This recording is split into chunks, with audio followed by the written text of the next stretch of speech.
Could you please tell us your name? My name is Belinda. It's Belinda Gorman-Stefl. I need to use my maiden name. Okay. Uh, What have you brought in for us today? okay, what I'd like to talk about, and there are not any photographs of the business, but I'd like to talk about my parents' business, which was called the Square Deal Service Station. What exactly did your family business what was it exactly? Well, it was a gas station and kind of a convenience store before we had convenience stores. And then my parents expanded it into guns, ammunition, archery, and supplies. We were open 24 hours a day, 365 days a year. When did they open the store? Well, my grandfather actually started it. His name was Charles Gorman, and he started the business. And then in 1968, he died, and my parents inherited the business. My father was Timothy Gorman, and my mother was Shirley Gorman. And I have 4 siblings. So there were 5 of us who actually worked the business. Okay, and I have my sister. I have sister Debbie, and then sister Patty, and myself, Belinda, and then a sister Lisa, and a brother Brian. So we all worked the business, and everybody in town knew about the Square Deal, and they always came there for all kinds of things. We were even open Christmas Day. Oh wow! I mean, we were open every day of the week, all year long. So there was never a time you were ever closed, No. Oh wow!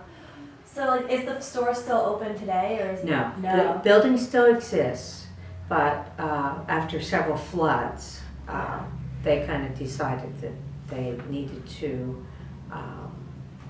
my father ended up selling the business. Oh, okay. The Square Deal, was it a very known store in the area? Absolutely, absolutely. In fact, when my father took over, he stopped doing the 24-hour day. He would close at 3 o'clock in the morning and open back up at 5 a.m. Wow. How big of a store is this? How big of a store was it?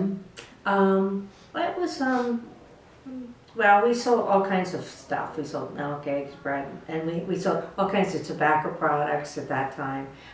We sold canned goods. It was just like a convenience market would be today, but we didn't have those in that day.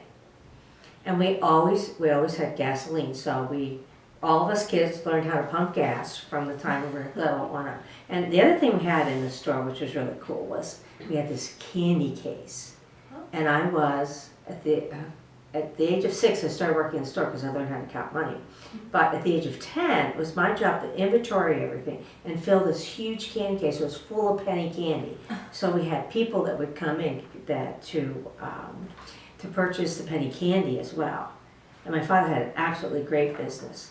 We also would cash payroll checks for all the companies that were around here. So when Chef Boyardee's got out at 11 o'clock at night, we were able to cash their payroll checks. So my dad's thing was either you fill your gas tank for the week, or you get your eggs and bread and milk for the week, that type of thing. So what made your family decide to put an ad in the Centennial? Yes, my father, Timothy, put an ad in the Susquehanna Centennial. It was the only time he advertised. He believed that word of mouth was the best advertisement. And years later, I picked up this brochure and saw it. Thought, oh my gosh, my dad advertised in this. It was really kind of cool. Did he ever say why he decided to advertise? No. No? No. I think he was just part of the community because it was a big deal when we had the Milton History Harvest.